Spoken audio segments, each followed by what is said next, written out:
The concept of a gruesome discovery hidden inside a piece of luggage is a staple of horror fiction and urban legends. It is a trope that has appeared in countless noir films and crime novels throughout the 20th century. However, the origins of this terrifying narrative are often rooted in cold, hard reality. One specific case from the 1930s stands out as the definitive example that cemented this fear into the American consciousness.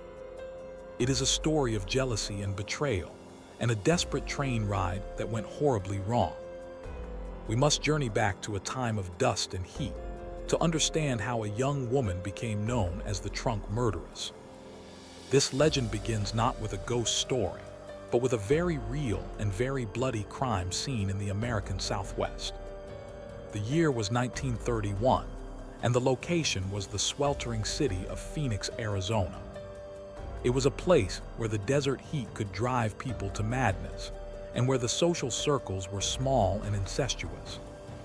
The Great Depression had gripped the nation, but life in Phoenix continued with a veneer of normalcy. People went to work and attended parties, and tried to ignore the economic despair surrounding them. In this environment, a medical secretary named Winnie Ruth Judd was trying to navigate a complicated life. She was separated from her husband and living a life that was considered quite independent for a woman of her era. The dry heat of the desert was supposed to be good for her health as she suffered from tuberculosis, but the emotional climate was far more volatile. Winnie Ruth Judd was a woman who seemed unassuming on the surface. She was 26 years old and worked at the Gruno Clinic in Phoenix. She was petite and had a fragile beauty that drew men to her. However, beneath her delicate exterior was a woman capable of intense emotions and fierce jealousy. She had formed a close friendship with two other women named Agnes and Leroy and Hedvig Samuelson. Agnes and Hedvig were also employed in the medical field, and the three of them shared a bond that would eventually turn toxic.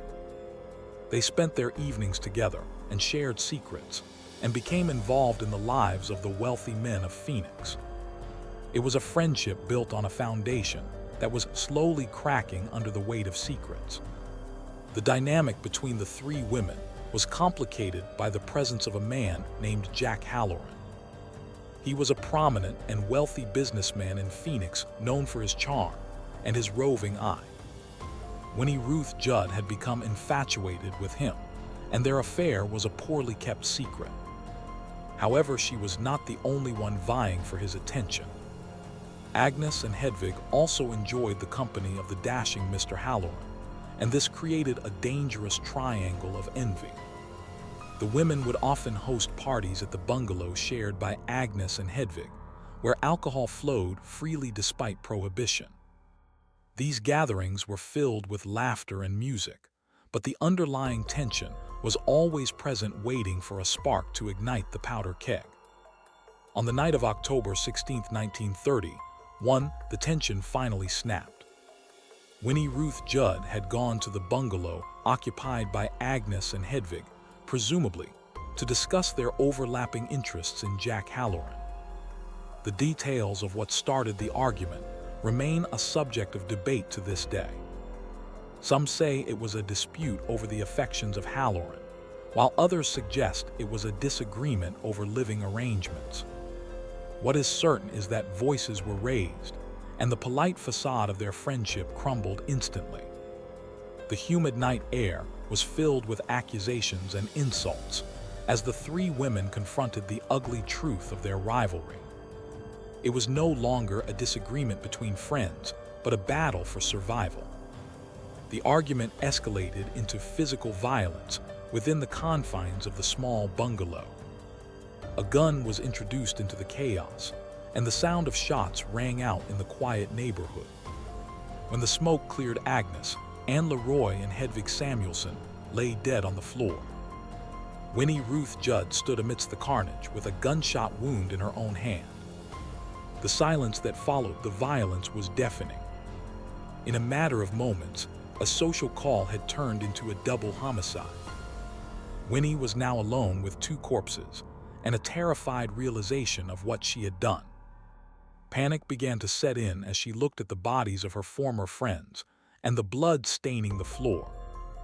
Faced with the impossible task of disposing of the evidence, Winnie Ruth Judd made a decision that would become the stuff of nightmares. She decided that she could not leave the bodies in the bungalow. She gathered two large shipping trunks and began the gruesome work of packing the victims away.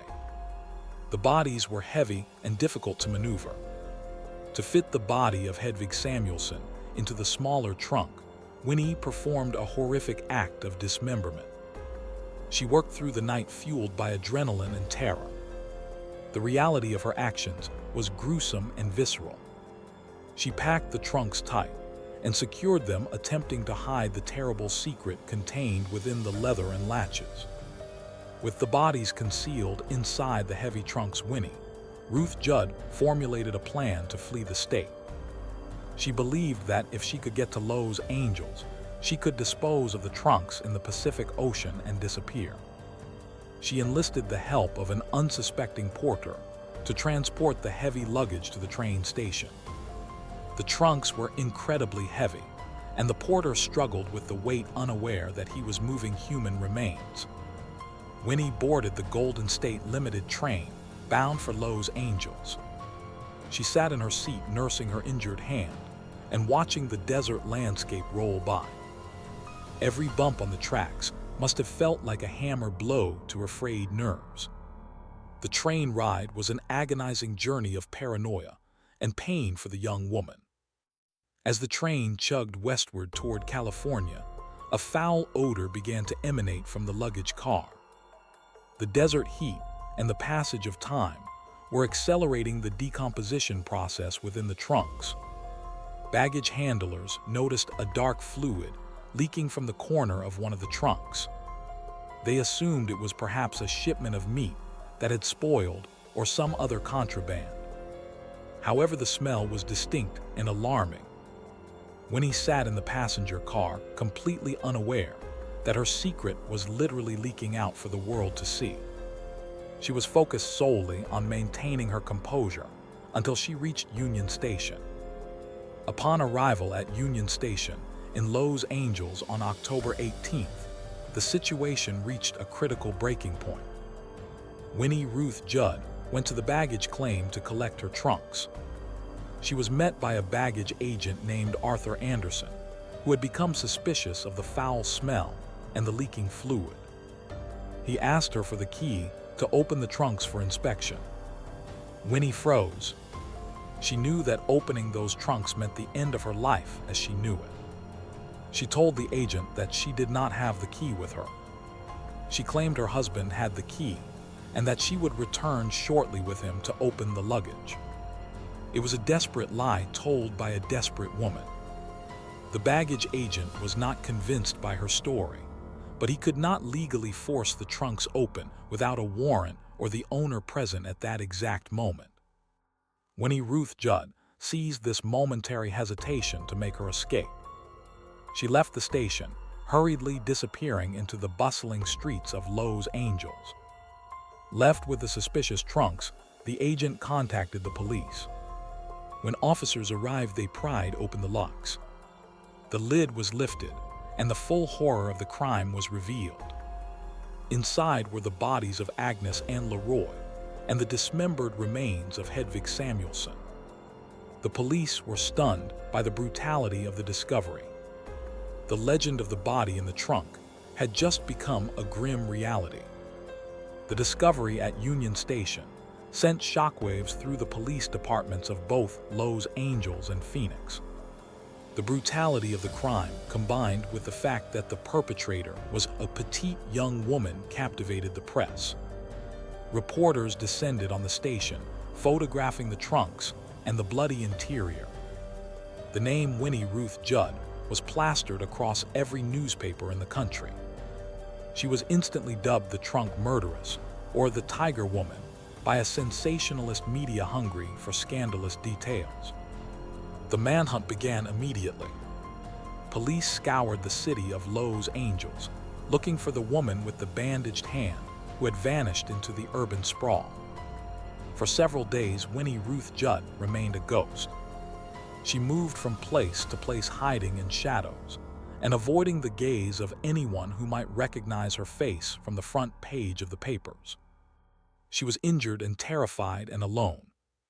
The pain in her hand from the gunshot wound was excruciating, and she had no access to medical care. The entire nation was looking for her. Sightings were reported everywhere, but she managed to evade capture. She was living on the edge of sanity, driven by the primal instinct to survive. The pressure was mounting, and the net was closing in around her. Her resources were dwindling, and her physical condition was deteriorating rapidly. Finally, the fugitive could run no longer. On October 23, 1930, one Winnie Ruth Judd emerged from hiding. She did not go to the police station, however. She surrendered herself at a funeral home in Los Angeles. It was a bizarre and dramatic end to the manhunt. She was exhausted and starving, and her hand was badly infected. The police were called, and she was taken into custody. As she was led away in handcuffs, the flashbulbs of the paparazzi blinded her. She looked small and frail, hardly the monster the press had described. Yet the evidence in the trunks told a different story. The legal battle was about to begin. The trial of Winnie Ruth Judd was one of the most sensational media events of the 1930s. It was held in Phoenix, and the courtroom was packed every single day. People lined up for hours just to get a glimpse of the Tiger Woman. The atmosphere was carnival-like, with vendors selling food and souvenirs outside the courthouse. Inside, the air was thick with tension. Winnie appeared in court, often looking dazed or in pain. Her defense team faced an uphill battle against the overwhelming physical evidence and the gruesome nature of the crime. The prosecution was determined to see her hang for the double murder. The entire country was watching to see what would happen. Her defense attorneys built their case around a claim of self-defense.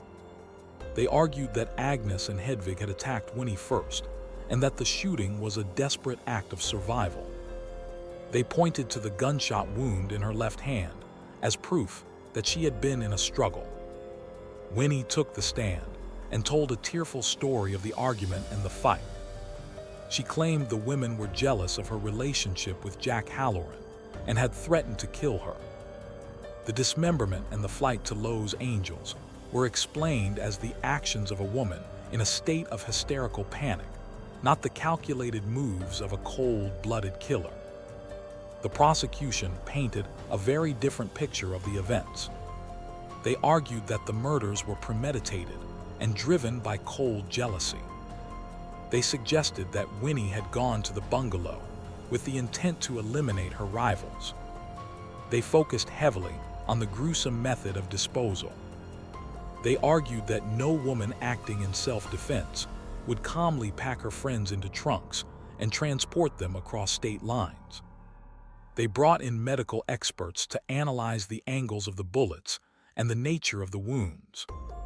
They portrayed Winnie not as a victim, but as a manipulative and dangerous woman who would stop at nothing to get what she wanted. A significant shadow hung over the trial in the form of Jack Halloran. Many believed that he was more involved than the official story suggested. There were rumors that he had helped Winnie clean up the crime scene, or even helped pack the trunks. Winnie initially tried to protect him, but later implicated him as an accomplice. However, Halloran used his influence and connections to distance himself from the case. He was never charged with the murders and faced only minor legal trouble, which was quickly dismissed. To many observers, he was the villain who got away, leaving his mistress to take the fall for a crime that may have been a shared enterprise. After a trial filled with dramatic testimony and emotional outbursts, the jury retired to deliberate. The verdict came back swiftly. Winnie Ruth Judd was found guilty of first-degree murder. The judge sentenced her to death by hanging. A gasp went through the courtroom as the sentence was read. It seemed that the story of the trunk murderess would end at the gallows. Winnie collapsed upon hearing the news. She was taken to the Arizona State Prison to await her execution. The public reaction was mixed, with some cheering the verdict, and others feeling that she was a victim of a corrupt system that protected wealthy men like Halloran. However, the story of Winnie Ruth Judd was far from over.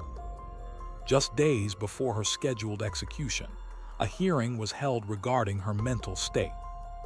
Her lawyers argued that she was insane and therefore could not be legally executed. After a battery of psychiatric evaluations, she was declared mentally incompetent. Her death sentence was commuted, and she was committed to the Arizona State Hospital for the Insane. She had escaped the hangman, but she was now facing a life of confinement in an asylum. It was a twist that no one had expected. The Tiger Woman was now a patient in a mental institution. Life inside the Arizona State Hospital was a stark contrast to the high society parties she had once attended. Winnie Ruth Judd was a model prisoner in many ways, but she was also restless. She maintained her innocence regarding the degree of the crime and insisted she had been railroaded. Over the years, she became a legendary figure within the hospital walls. Staff and other patients were fascinated by her notoriety. She worked in the hospital and was given certain privileges due to her skills as a secretary. But the desire for freedom never left her. She was constantly plotting and looking for a way out of her confinement. Winnie Ruth Judd proved to be as elusive in captivity as she was during the initial manhunt. She escaped from the hospital multiple times over the decades. Her first few escapes were brief. She would slip away and be caught a few days later, usually not far from the facility. These escapades only added to her legend. The press would gleefully report that the trunk murderess was on the loose again. Each time she was returned, she would be placed under tighter security, but she always managed to find a weakness in the system.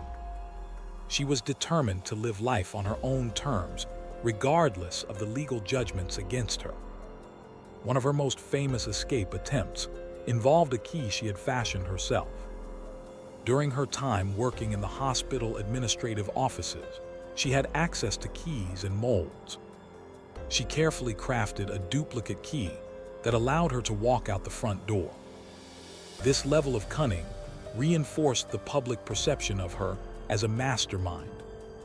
However, it also garnered her a degree of sympathy. People began to see her not just as a killer, but as a survivor who refused to be caged.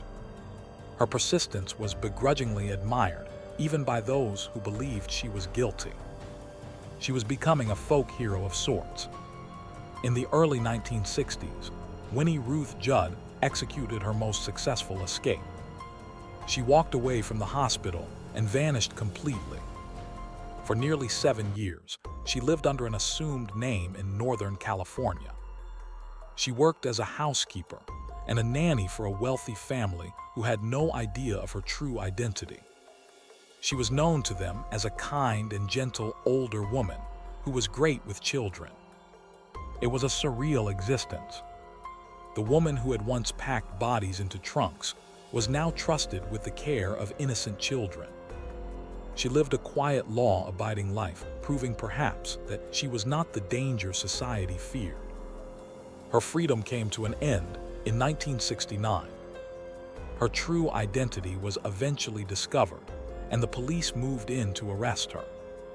When they found her, she was living comfortably and peacefully. The family she worked for was shocked to learn that their beloved nanny was the infamous trunk murderess. She was returned to Arizona once again, an old woman now but still a prisoner. However, the world had changed since 1931. The public was no longer baying for blood. The relentless passage of time had softened the edges of her crime, and many people felt that she had been punished enough. Upon her return to custody, a legal battle began to finally grant her parole. Her lawyers argued that she was no longer a threat to society and that she had proven her ability to live peacefully during her 7 years of freedom. The parole board faced a difficult decision. On one hand, she was a convicted double murderer who had escaped custody multiple times. On the other hand, she was an elderly woman who had served decades in confinement. The case became a debate about the purpose of prison. Was it for rehabilitation or purely for punishment? Public sentiment had shifted largely in her favor. Finally, in the early 1970s, Winnie Ruth Judd was granted her freedom. She was released on parole and allowed to return to California. It was the final chapter in a legal saga that had spanned 40 years. She left the Arizona State Hospital for the last time not as a fugitive, but as a free woman.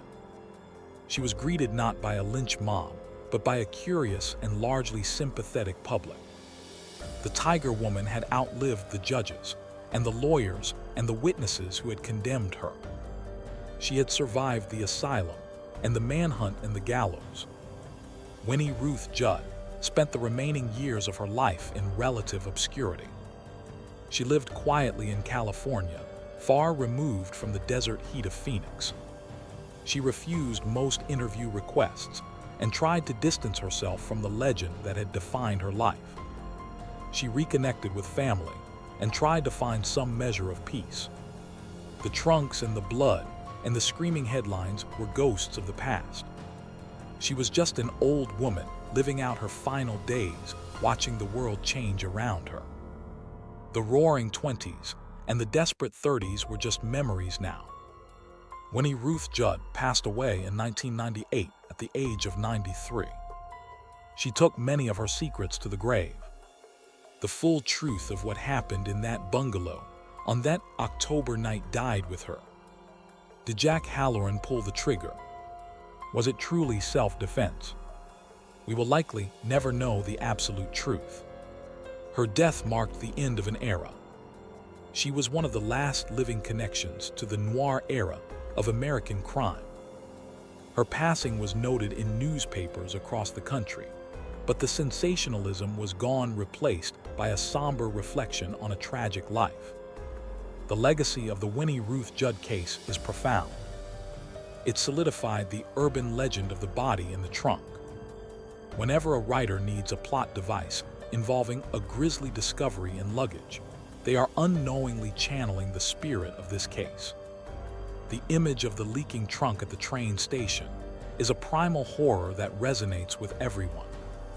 It turns a mundane object of travel into a vessel of death. The phrase "don't look in the trunk" owes much of its power to the real-life horror that unfolded at Union Station in 1931. Beyond the horror element, the case forces us to ask difficult questions about justice and gender. Was Winnie a femme fatale, or a victim of a patriarchal system? Was she a monster, or a woman pushed to the brink by abuse and betrayal? The conflicting narratives of the Tiger Woman versus the fragile victim continue to be debated by true crime historians. Her story is a mirror reflecting the anxieties of her time regarding independent women and female sexuality. She was punished not just for murder, but for transgressing the social norms of her era. The legend also serves as a grim reminder of the physical reality of murder. In fiction, bodies simply disappear or are easily hidden. In the case of the trunk murders, we are confronted with the messy, heavy, and undeniable reality of a corpse. The sheer logistics of the crime, the weight of the trunks, and the smell of decomposition ground the legend in a visceral truth. It strips away the glamour of noir fiction and leaves only the ugly facts.